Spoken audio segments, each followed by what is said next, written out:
지학사 문학 어느 날 고궁을 나오면서 함께 보도록 하겠습니다. 어느 날 고궁을 나오면서는 대조적인 상황과 대비되는 시어를 계속해서 반복시켜서 이러한 대비를 통해서 주제의식을 드러내고 있는 작품입니다.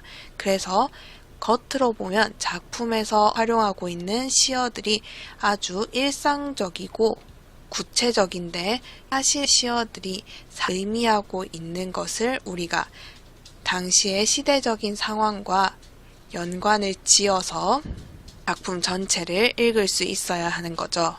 그래서 이 구체적이고 상징적인 시어들의 의미를 묻는 문제, 그리고 시어가 대조적으로 나타나는 것처럼 시어들에 대한 화자의 태도 역시도 대조적으로 나타나는데요. 이러한 태도를 묻는 문제가 출제될 수가 있겠습니다. 그리고 앞서 이야기 계속했듯이 대비, 대조 표현상 특징에 해당을 하고요. 그 외에도 구체적인 상황, 구체적인 일화를 통해서 주제의식을 드러내고 있다 하는 것. 그러면 그렇게 표현함으로써 또 어떠한 효과를 얻고 있는지 하는 것도 우리가 알고 있어야겠죠. 그리고 시대적 상황이 작품을 이해하는데 중요한 포인트가 되는 작품이라면 꼭 나오는 문제에 비슷한 시대적 상황을 배경으로 하는 다른 작품들과 비교하는 문제가 출제되었습니다. 본문 한번 살펴보면요. 첫 번째 연. 왜 나는 조그마한 일에만 분개하는가 라고 물으면서 내가 분개하고 있는 조그마한 일들을 나열하고 있습니다. 나는 저기저 왕궁 대신에 왕궁의 음탕 대신에 갈비가 기름 덩어리만 나왔다고 옹졸하게 분개하고 설렁탕집 돼지 같은 주인년을 욕합니다. 그러면 우리가 이 부분을 보았을 때 먼저 내가 분노하는 조그마한 일이 무엇인지 확인을 할 수가 있고요. 그리고 내가 실질적으로 원래 분개해야 할 일도 확인을 할 수가 있습니다. 나는 원래 이 저 왕궁과 왕궁의 음탕에 분개를 해야 하는데 이것 대신에 조그마한 일에만 분개를 하고 있는 거죠. 그래서 이러한 자신의 모습을 옹졸하다라고 평가하고 있습니다. 그러면 도대체 저 왕궁과 왕궁의 음탕이 무엇이길래 화자는 이것들에 분개하지 못하고 사소하고 조그마한 일에만 분개를 하는 것일까요? 이걸 이해하기 위해서 우리가 시대적인 배경을 가지고 와야 하는 겁니다. 당시는 독재 권력, 군사 권력과 그 권력에 기대어서 부당한 이익을 챙기는 세력들이 사회를 지배하고 또 억압하고 있었습니다. 그래서 독재 권력, 군사 권력과 그들 주변 세력이 왕궁을 세워놓고 그 왕궁이 부도덕과 탐욕으로 가득한 상황이었던 거죠. 그런데 또 그들의 힘이 강력했기 때문에 나는 이러한 왕궁을 욕하지 못하고 대신에 화가 나는 걸 만만한 식당 사장에게 풀고 있는 겁니다. 그리고 이렇게 식당 사장에게만 화를 내는 강약 약강의 자신의 모습을 옹졸하다라고 평가를 하고 있는 거죠. 나가 나의 옹졸한 소시민적인 모습을 이렇게 의문형과 고백적인 어조를 활용하고 또 분개한다, 욕을 한다 라는 단어를 반복하여서 이렇게밖에 하지 못하는 한심한 나에 대한 자조적인 심정을 드러내고 있습니다. 두 번째 연도. 그래서 구체적인 상황은 다르지만 흐름은 동일합니다. 나는 정정당당하게 붙잡혀간 소설가를 위해서 언론의 자유를 요구하고 월남 파병에 반대하는 자유를 이행하지 못하고 대신에 어디에만 목소리를 높이느냐? 20원을 받으러 3번씩 4번씩 찾아오는 야경꾼들만 증오하고 있습니다. 그래서 2연에서도 부당한 현실들을 우리가 시어를 통해서 확인할 수 있는데요. 첫 번째 부당한 현실, 언론의 자유가 탄압된 상황에서 부정적 현실에 저항하는 바른 말을 한 사람들은 잡혀가고 있습니다. 그리고 월남 파병과 같은 일에 반대하는 자유도 이행하지 못하고 있어요. 내가 실제로 목소리를 높여야 하는 일은 이 소설가를 붙잡아 가거나 언론을 탄압하는 불합리한 상황을 비판하는 거고, 또 월남의 우리나라의 젊은이들을 파병해서 희생시키는 일에 반대를 해야 하는데 그러한 일은 하지 못하고 나는 만만한 야경꾼들만 증오하고 있는 겁니다. 그래서 1연과 2연에서 서로 대치되는 시어가 무엇인지 우리가 파악을 할 수 있어야겠고요. 또 2연에서 지금 추가로 드러나고 있는 표현 방법에도 주목을 해봐야 하는데, 2연 전체적으로 보았을 때 시행이 보통 나누어지는 것과는 다르게 의도적으로 부자연스럽게 나누어져 있는 것을 확인할 수가 있습니다. 특히 어디에서 그게 두드러지느냐? 여기를 지금 반대하는 자유가 하나인데 우리가 이 부분을 일부러 나눈 것 확인을 할 수가 있습니다. 그래서 읽을 때에도 월남 파병에 반대하는 자유를 이행하지 못하고 자유에 우리가 좀 더 주목을 하게 되는 거죠. 우리가 흔히 쓰는 것과 다르게 행을 나누어서 이 부분 시적 긴장감 형성하고 있고 또 자유라는 이 시어를 강조하고 있다 하는 것을 파악할 수 있어야 합니다. 그리고 3연에서는 자신의 모습을 다시 되돌아보고 있는데요. 설렁탕집 주인에게 화를 내고 야경꾼들만 증오하는 옹졸한 나의 모습은 언제부터 시작되었느냐? 옹졸한 나의 전통은 유구하고 아주 오랜 시간 동안 계속된 것이다. 그리고 이렇게 오래되다 보니까 이제 옹졸한 것이 내 앞에 정서로 가로놓여 있는 거죠. 완전히 몸에 배어 있는 겁니다. 유구한 옹졸한 나의 전통, 또 어떤 일이 있었느냐? 지금 이를테면 이런 일이 있었다라고 하면서 자신의 일화를 제시하고 있는 거 확인할 수 있고요. 부산의 포로 수용소에서의 일화를 이야기하면서 그때에도 나는 포로 경찰이 되지 않고 옹졸하게 너스들 옆에서 스펀지를 만들고 거즈를 개키는 일같이 사소한 것만 해서 놀림을 받은 적이 있었습니다. 그러면 우리가 부분과의 내용을 통해서 여기 나아가 스펀지를 만들고 거즈를 개키는 일 역시도 옹졸하다는 점에서 설렁탕집 주인과 야경꾼에게 욕을 하는 것과 같다는 것을 파악을 할 수가 있죠. 그리고 다시 현재로 돌아와서요. 나는 아직도 이런 옹졸한 일 하고 있다 하는 것을 고백합니다. 그리고 이런 자신의 모습을 아주 무기력하게 그리고 있습니다. 나는 개의 울음소리도 견디지 못하고 또 머리에 피도 안 마른 애놈의 투정도 견디지 못하고 떨어지는 은행나무 잎에도 가시밭길과 같은 고통을 느낀다라고 이야기를 합니다. 그래서 이렇게 힘없고 무기력하니까 나는 옹졸하게 작은 것에만 화를 낼 수밖에 없는 거죠. 그리고 이렇게 힘없고 무기력하고 옹졸한 자신의 모습을 비껴서 있다라는 표현을 통해서 형상화하고 있습니다. 아무래도 나는 비켜서 있다. 절정 위에는 서 있지 않고 암만 해도 조금쯤 옆으로 비껴서 있다. 아까와 같이 절정위에 서 있지 못하다는 점을 강조하기 위해서 지금 의도적으로 안코에서 행가리 한 거 확인을 할 수가 있고요.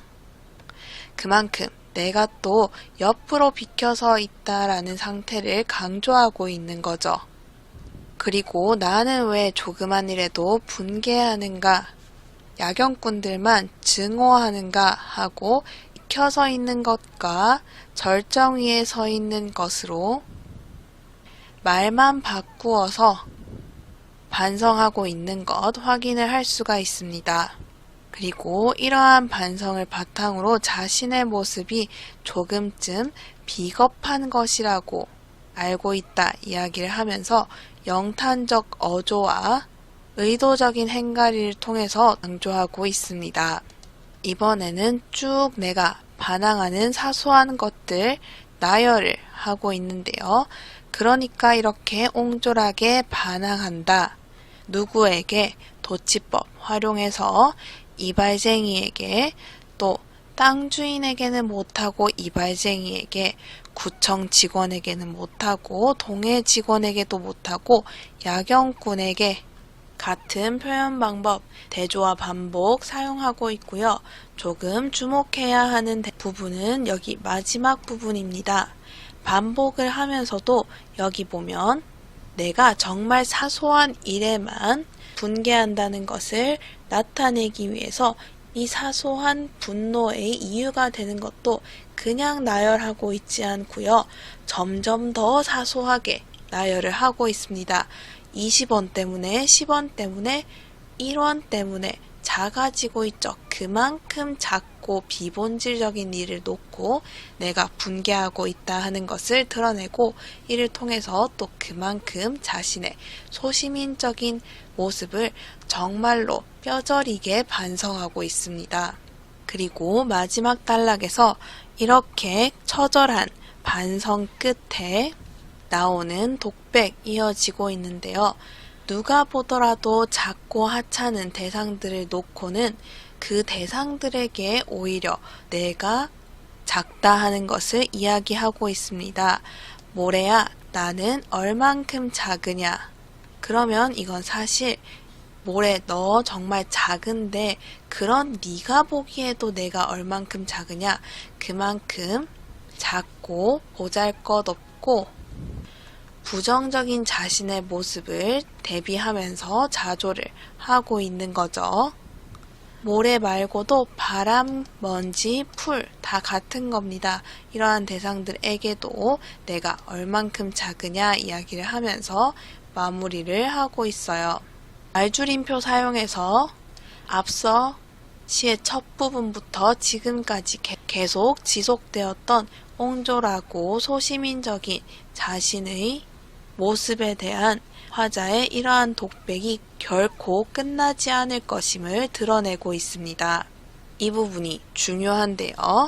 흔히 여기에서 시가 끝났기 때문에 화자의 자기 반성도 마무리되고 있다 생각하는 사람이 많은데, 말줄임표를 사용함으로써 시는 비록 여기에서 끝나지만 화자의 자기 반성은 계속될 것임을 드러내고 있습니다. 그리고 나서 작품 속으로 지문을 한번 같이 볼 건데요. 김수영의 시는 소시민적이고 속물적인 자신의 모습을 정직하게 드러낸다 말하고 있지요. 우리가 시를 통해서 충분히 파악할 수 있는 부분이었습니다. 자신이 왕궁의 음탕에는 분개하지 못하면서 설렁탕집 주인에게, 야경꾼에게는 분개하고 그들을 증오하는 인물이라는 것을 사실은 좋지 않은 건데도 아주 솔직하게 드러내고 있었어요. 그리고 이를 솔직하게 드러내기 위해서 일상생활에서 사용하는 용어들 쓰고 있었고요. 내가 평소에 사용하는 비속어도 거리낌 없이 숨김없이 사용하고 있었습니다. 그래서 김수영 시인이 사용하는 이러한 일상어와 비속어가 결국 자신과 세계를 바라보게 해서 자기 비판을 하고 나름대로의 세상의 허위와 부조리에 대한 반항이라는 것을 설명을 해주고 있었어요. 뜬구름 잡는 이야기 혹은 듣기에 좋은 이야기, 세련된 이야기를 하지 않고 철저하게 평소에 사용하는 말, 그리고 사람의 밑바닥을 보여주는 말을 활용하여서 나와 세계를 있는 그대로 바라보고 누구보다도 철저하게 비판하고 이를 통해서 세상의 부조리함, 그리고 이 부조리함을 가리는 허위를 낱낱이 밝히고 있다 하는 겁니다. 그래서 다른 김수영의 시를 읽더라도 우리가 김수영 시의 이러한 주제의식, 자신을 철저하게 파헤치고 그리고 비판의 목소리를 강하게 내는 김수영 시의 주제의식을 기억을 하고 있으면 다른 시를 접하더라도 이해하는 데 큰 도움이 될 겁니다. 문제 한번 같이 볼 텐데요. 시대적인 배경을 고려하여서 시어의 의미를 파악하는 문제입니다. 1번 윗글의 A에서 E 중 보기의 밑줄 친 부분에 해당되지 않는 것은 묻고 있는데요. 밑줄 친 부분, 소시민으로서 살아가는 일만이 가능한 자신의 처지를 조롱하며 또 작은 이익에만 집착하는 소심하고 한심한 자신의 행태에 대한 자기 모멸을 드러내는, 자기가 자기 스스로를 혐오하는 이러한 태도를 드러내는 시어가 아닌 것은 찾는 거였는데요. 첫 번째, 언론의 자유를 요구하고 월남 파병에 반대하는 것은 당시의 시대적인 부조리에 반항하는, 이 시의 표현을 빌리면 절정 위에 서 있는 본질적인 일에 분개하는 행동이죠. 그래서 A가 바로 정답이 되겠네요. 그러면 이 A와 나머지 시어들이 어떠한 차이가 있느냐?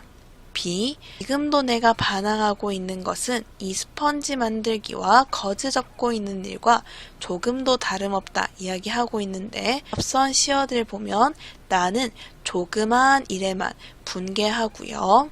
또 부산의 포로 수용소에서 너스들과 스펀지를 만들고 거즈를 개키는 일을 했던 것과 마찬가지로 아직까지도 옹졸하게 살고 있다 하는 것을 이야기하고 있었습니다.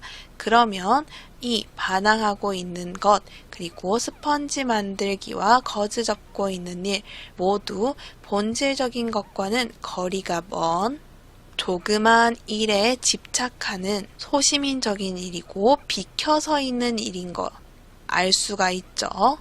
다음 C. 떨어지는 은행나무 잎, 아주 사소한 건데 이건 내가 밟고 가는 가시밭이 된다 해서 역시 사소한 것에도 크게 영향을 받는, 나약하고 옹졸하고 절정 위에 우뚝 서 있지 못하고 비켜서서 구석에 찌그러져 있는 그런 모습인 거 생각을 할 수가 있습니다. 역시 부정적인 모습이라는 점에서 자기 모멸과 관련이 있고요. B. 땅 주인에게는 반항 못하고 이발쟁이에게, 그리고 구청 직원에게도 못하고 동해 직원에게도 못하고 야경꾼에게 반항하는 거 역시 강약, 약강의 모습, 소시민적인 모습이다, 비껴 서 있는 모습이다, 부정적인 나의 모습이라는 점에서 자기 모멸과 관련이 있는 부분으로 이해를 할 수가 있죠. 마지막 이 정말 얼만큼 작으냐 하는 것도 역시 내가 그만큼 작다 하는 거기 때문에 부정적이고 소시민적인 자기 모멸과 관련이 있습니다. 그러면 관련이 없는 거 1번이 되겠죠. 1번만이 절정에 서서 정당하게 화를 내고 세상에 반항하고 제대로 살고 있는 모습입니다. 그 다음 14번 윗글의 표현상 특징에 대한 설명으로 적절하지 않은 것은 묻고 있는데요. 1번 문장 구조를 뒤바꿔 화자가 처한 상황을 부각하고 있다 되어 있는데 도치법 활용된 부분 여기에서 확인할 수 있습니다.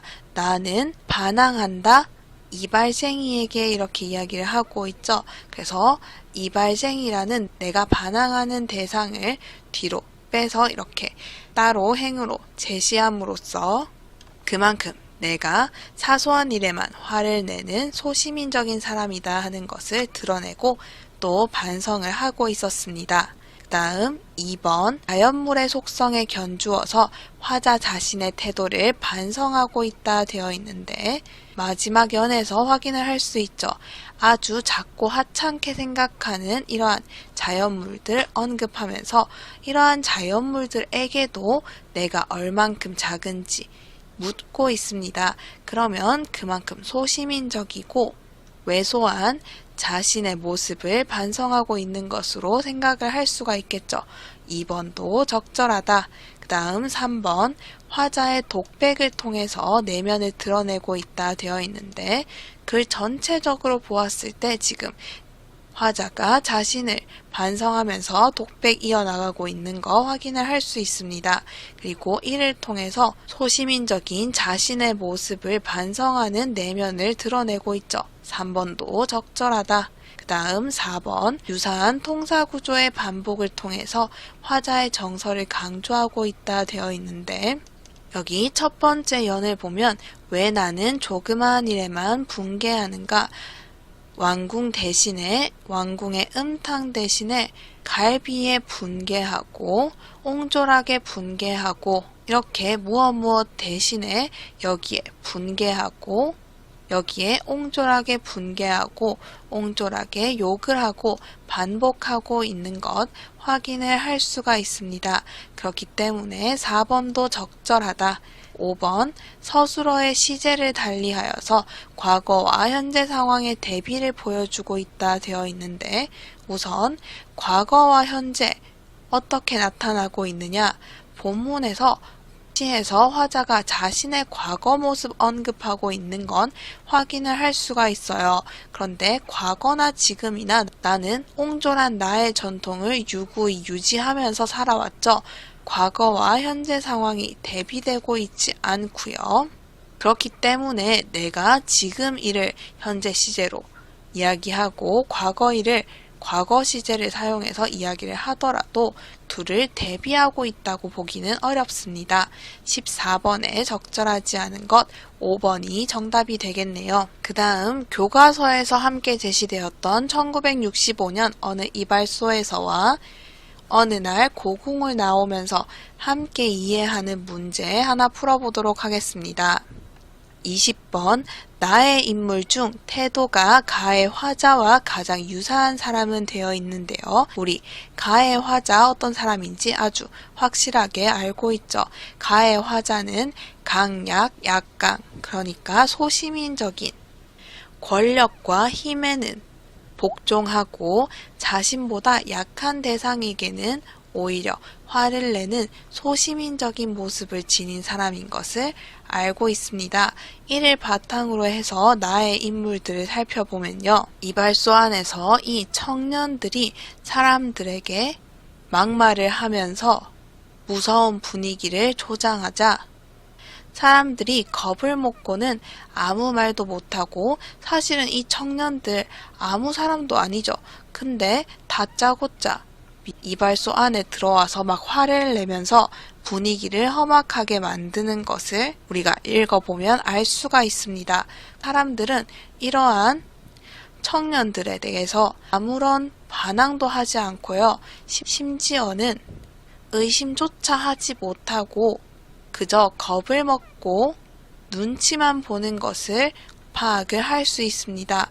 그러면 두 청년으로 대표되는 이러한 허상된 권력에 대해서 분개하지 못한다라는 점에서 이발소 안의 사람들이 가의 화자와 같은 소시민적인 모습을 보이는 사람들이다 하는 걸 알 수가 있는 거죠. 그렇기 때문에 가의 화자와 가장 유사한 사람을 고르라고 하면 이발소 안의 사람들이 되는 겁니다. 그러면 여기까지 지학사 문학 어느 날 고궁을 나오면서 함께 살펴보았고요. 모든 자료는 나무 아카데미 홈페이지에서 이용하실 수 있습니다. 채널을 구독하시면 더 많은 정보를 이용하실 수 있습니다. 감사합니다.